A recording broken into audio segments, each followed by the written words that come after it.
Hello, everybody, and especially hello to anybody competing in the Cooler Master Case Mod World Series of 2017. This is kind of a half-ish, three-quarters of the way there video. It started snowing again in Michigan today, and I got done with school a little early today, so I thought I would do kind of a where I'm at video with the build because I haven't released any build vlogs, any type of really documentation besides pictures showcasing this computer that I built for the Case Mod World Series. So to kind of get started, I want to do more of a like a faults kind of video. Like not when I say faults, it's a faults. That's a very loose-fitting term. Things that went wrong that I didn't want to go wrong. First off, being that this this competition started when it was just awfully cold outside. So this is actually the second attempt at the case mod. So the first one I got, it was painted and everything, and I was like, oh great, it's dry. And it definitely wasn't dry. And then when I went to actually go sand it, it actually deteriorated some of the plastic that's used on the actual case. So luckily I didn't have to buy a whole nother case. I just had to buy the parts that I screwed up. Granted, it was the front I/O panel, and a couple, and I want to say and the front fan filters got screwed up as well. So we're gonna do kind of like I want to do a little bit of a close-up focus on each section, starting with internals and then going to probably like the power supply shroud, the window cover that needs to be remade as well, and I'll get into that later. Front panel, SSD trays, backplate, plans for each of these parts as well, and then that'll kind of tackle kind of everything that I've gotten done and everything else that I kind of want to do to wrap it up as a whole. So let's get to it. So the first thing that we're going to cover is internal specs. We're going to go pretty into detail with pretty much every single thing that we have inside the case and what I have it clocked to, what voltage it's at, and everything else. So I'm going to start off with the CPU cooler, or not CPU cooler, but the actual CPU itself. I have an i7-6800K in there. It is clocked at 4.6 gigahertz at 1.395 volts. Some say I have a bin chip. I like to think so because I've never really won any type of silicon lottery. It's very stable at that voltage. I've yet to have a single system crash. The only time I actually have had a blue screen was because I tried to overclock the RAM too far. So with the RAM, this is one of the things that I wish that I kind of did differently. So with the RAM, I cheaped out. I bought PNY Anarchy RAM. It's 2400 megahertz at what, like CL14 or CL15. If I were to have done something different, I would have maybe gone for something like a RGB set or something like that. Maybe at like 3200 at like CL like 14 or I think CL14 is the lowest DDR4 goes. Anyway, I like this. It's blue. It matches. This build was more aesthetic than it is performance. But then once I realized how good the actual chip is, I was like, man, if I had better RAM, I might be in the top spot on this for the system for Firestrike, which would be super cool. So for the graphics card, I got this when I was newer to water cooling. I got a MSI GTX 1080 Seahawk EK edition. When I say newer to water cooling, I mean it was like my first water cooled build. I had it in my Stormtrooper case mod. I was like, I've never actually put a water block on a card, so let's just get this, be safe. If I were to go back in time, would have gotten an Asus Strix flashed it with the T4 BIOS and slapped a water block on it. That would have probably been ideal. That is clocked at 2150 on the core, and I want to say it's at like plus 500 on the memory for an everyday overclock. So for the motherboard, we went with the EVGA Micro 2. I've never owned an EVGA board. I am super stoked to say that I freaking love it, though. It is beautiful. It has every feature that I need.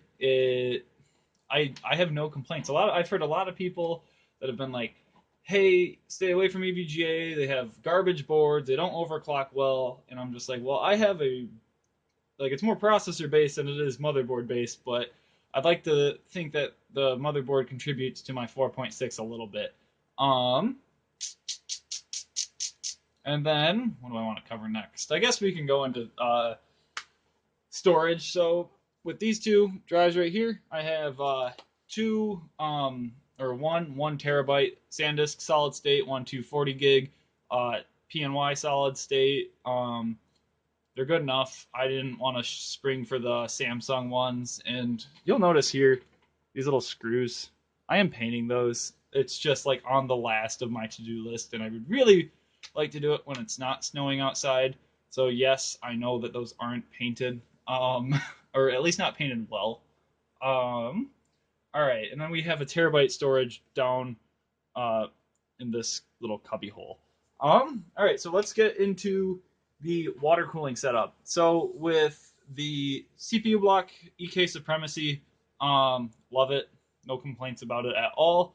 We'll probably stick with those in the future. The only thing I can think of changing it to is an XSPC block Raystorm. I love the way they look. I love the way that they light up. Excuse me. Tubing, all XSPC. Tubing is one of the things that I would, if I were to redo this build, oh my god, I hate my tubing setup. I love the setup.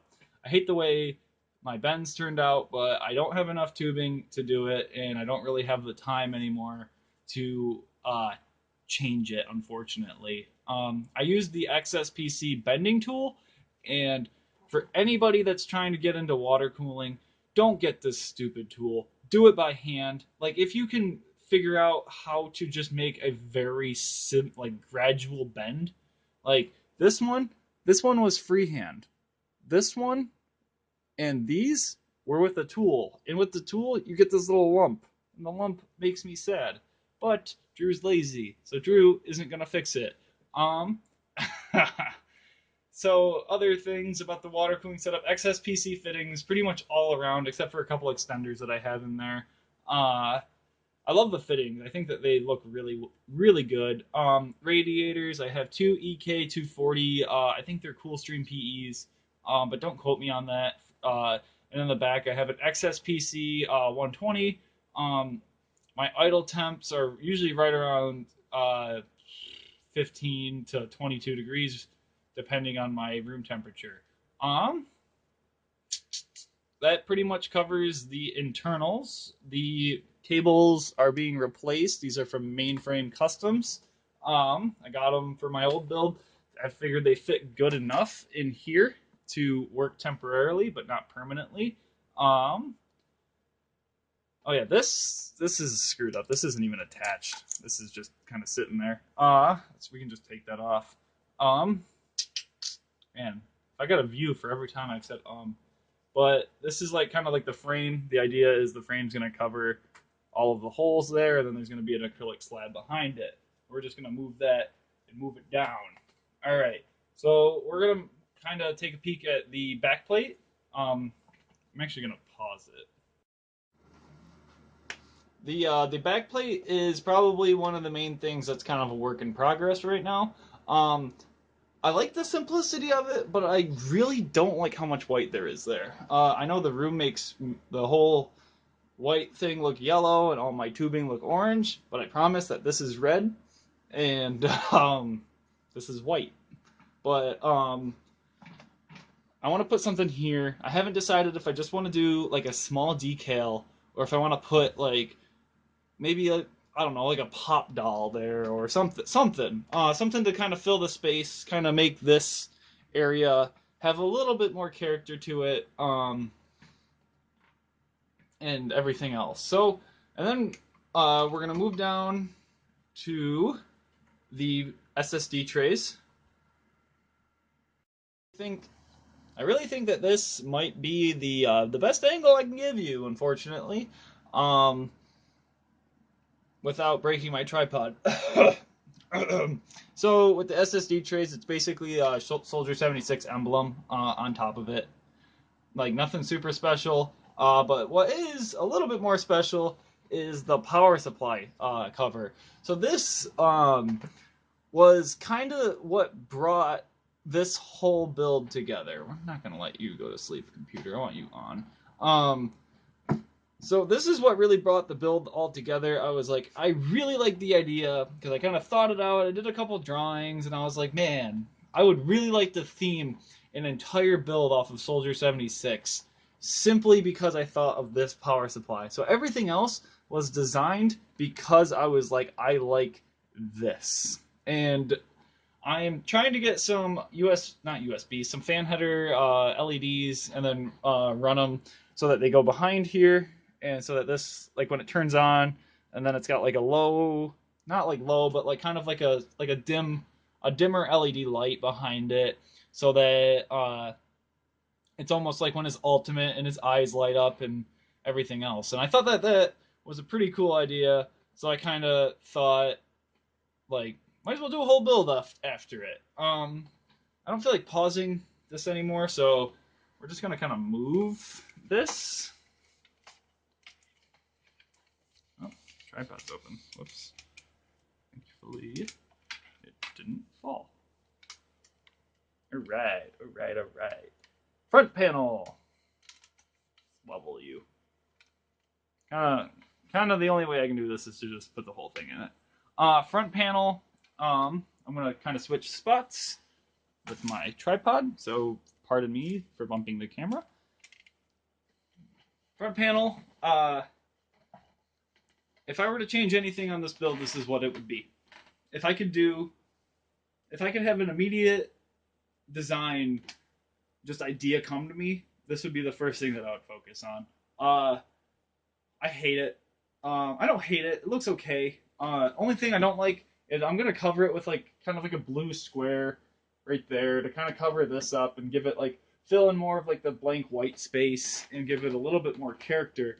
But overall, I was really hoping that I could fill up more space with the 76 because the whole idea was it for it to give a jacket aesthetic, like the back of his coat. And I think I did an okay job at that with the way that the acrylic was laser cut and everything else.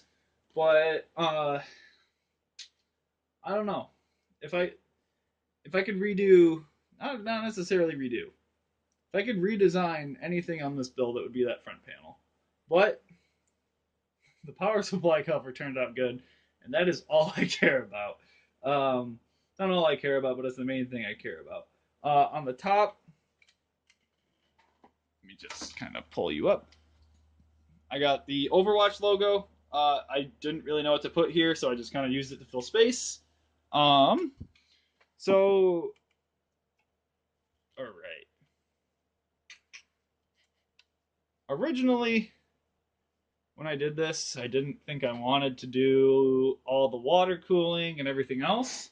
But then I got this 6800K for like pretty cheap. So I kind of had to jump on it and kind of pull everything in. So I'm gonna do a few things that I've written down for myself about kind of like Q&A stuff. So we'll be right back. Ooh. All right, so a couple things that I've kind of written down for myself to kind of discuss was a couple questions that I was asked during the whole build process, like while I was building it, while I was showing it to my friends, asking for ideas, Overwatch friends asking for ideas, sharing it to like PC groups, other things like that. Is the big question that I got was if you could redo anything, if you could just redo it, what would it be? Like if you had time, like if you didn't work 40 hours a week, if you didn't go to school, if you didn't like on top of going to work, and then like if you really had time to grind out something with it, what would you do? And I know I said front panel, but honestly, my honest answer is I would do a Lucio build. 100% honest. I love Soldier 76, and you know he was my main when I chose this, and he still is my favorite character in Overwatch. He is in. I wouldn't consider him like super OP. I just consider him a very strong all-around player. He has his own self-healing. He has a very accurate gun. He has a great ultimate. He has the sprinting ability, the rockets. So all around, I just think he's a very good character, and he kind of resembles that jack of all trades kind of aspect, like jack of all trades, master of none. And that's kind of something that I kind of find myself in, where I know a lot about a lot of things, but I don't know everything about like one thing. I just kind of branch and try to learn about a bunch of different stuff, but never really focus on any one particular thing. So that's kind of what I like about him. But playing with the people, playing with the people that I play with, none of them play support. So I was getting sick of losing SR. I was getting sick of being a lower rank than I was used to. So, but I still wanted to play with them, obviously. So I was like, all right, well, I'm gonna be a healer. And I started playing and maining Lucio. Lucio is by far the most fun character that I've ever played in Overwatch. And every single time I look at this, I just think, wow, what if I had done a Lucio build? That would have been so much cooler. But I don't have time for that. So we're stuck with Soldier 76. I love it. I love the way it turned out. It's turning out, I should say, way better than I expected. We got about a month away until the end of the Cooler Master World Series. So I have more than enough time to finish this one, but I would never have enough time to finish a whole nother build. Other things that I've been asked is like, well, I kind of like I'm not like a pro case modder. This is my first real case mod.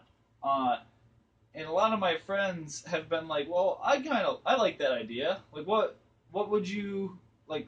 Being that this is like the first one that you've involved laser cutting. I almost said spray paint. It's not the first one that I've involved spray paint, but it's the first time I've involved spray paint on every single component. Not component, but every single part of the build. There's not a single part of this case that isn't spray painted. And people ask me spray paint tips. I'm just like, patience. Patience is your greatest friend when it comes to paint.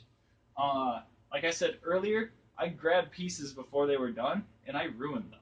So I had to go out of my pocket to buy those new pieces and replace them, which it's not a huge chunk of change, but it took away from a lot of my time, and that's not something I have a lot of. And with patience also comes the distance of the spray paint. 6 inches is usually the recommended for surface for spray painting.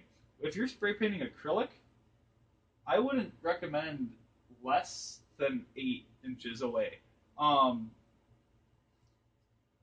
Anything else, especially if it's cold, like if you live in like a northern state right now, it is April 6th of 2017, and there's snow outside. Like I live in Michigan, like there's snow.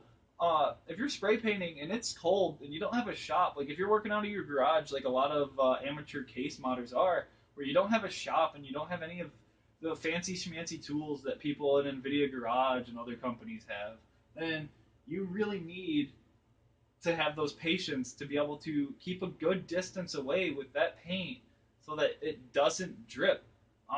Like there's been like this got on my fingers. Like there's a little bit of white and it'll be covered by the cover, but like that got on my fingers from like one of the pieces I painted white, and I touched that, and then boom, you have smudges, and then like that happened up here a couple times, and I had to actually take this off and repaint it, and it took a lot of extra time just because when I first started this, I wasn't patient enough.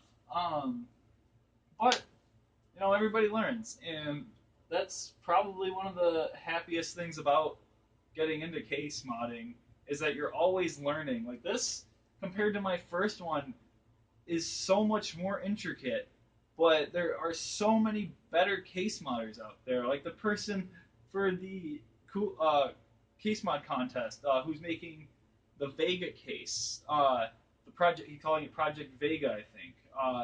It's amazing. It's got obvious levels of craftsmanship in it with wood, and it's beautiful. Same with the person who did the Chronomaster build. It's fantastic. There's a bunch of other builds that are amazing in there as well. And you know, everybody has to start somewhere, and they all probably started in a garage. So, if I had any other tips, I would say just keep doing it because you're not going to get any better if you just do one and then you're like, I don't like how that turned out.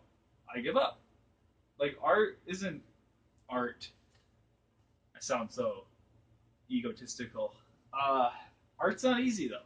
It's really not. My brother's a fine artist and a graphic designer. He worked for Adult Swim, and next he's working for Adidas.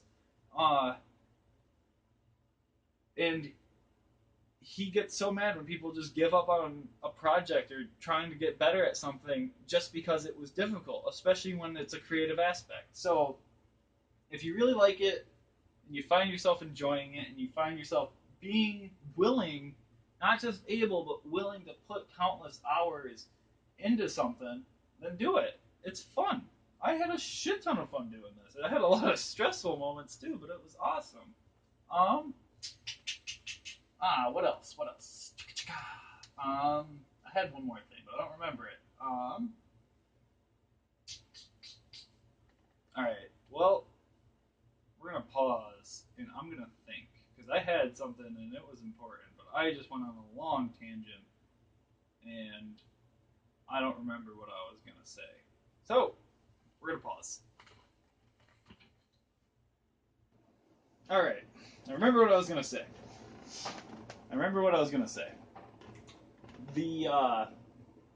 The final thing that I was gonna say is kind of the reason I went with the design aspect that I did. People were like, "Oh, well, have you seen the Doom mod? Have you seen these other ones?" And I'm like, "Yeah, they're dope, and I would love to do that. I would love to get into modeling and all the metalworking that's involved in those." But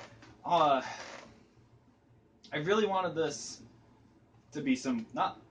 I don't want to say it's simplistic because that puts me down, but I wanted it to have that clean, simple, like simple flowing build.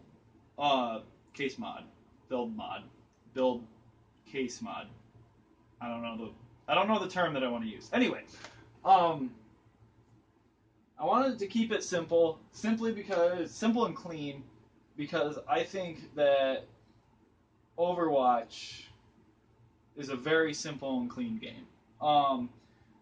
It's got a ton of aspects to it. Obviously, you get the meta, you get tank meta, blah blah blah meta, blah blah blah meta. You get all those other metas. So, but overall, like the design aspect, it's so clean, and it gives you that like cartoony, but not so cartoony vibe, and it's amazing, and it's beautiful, and it's one of like the most interesting art styles I've seen out of a game in a very long time. So I was like, you know what? Like I want to keep it simple, like with the acrylic, and the main reason I didn't want to just tape it off and go with that way was because I thought that having it actually separated like these would give it more of a cartoony look. I don't think I was wrong. I definitely think that having it separated and everything really helped bring out like a pop in it, and I definitely am happy with the way it turned out. So to everybody else who's in the Cooler Master Case Mod World Series of 2017. All I have to say is good luck.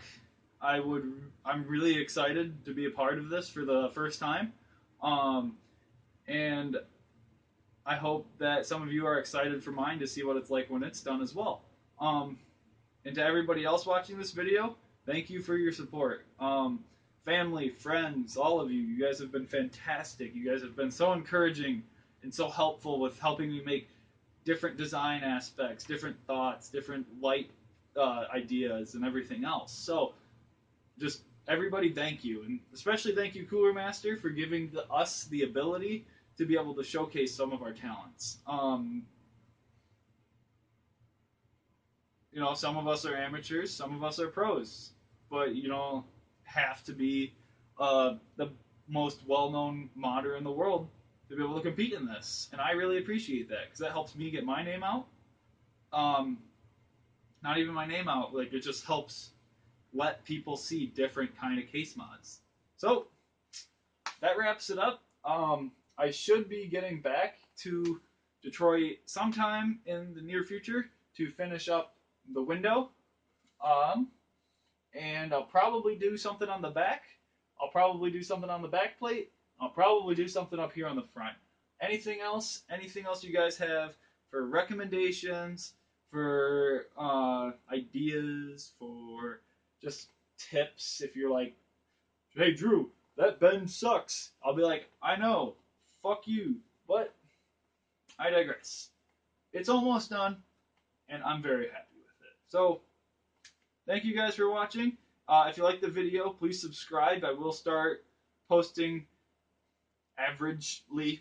I don't have a post schedule. I will probably just post whenever I feel like it. But hey, if you're curious to see what I have out in the future, I have my Facebook link down in the comment section, and that or in the description of the video, and that will probably be where I post majority of picture updates for future builds before making any type of build vlogs about them. I might end up starting to do video build vlogs, but it's not something I can really foresee myself doing that often, unless I really start getting heavily invested into something like this. So, good night, everybody. That was awful. That was awful.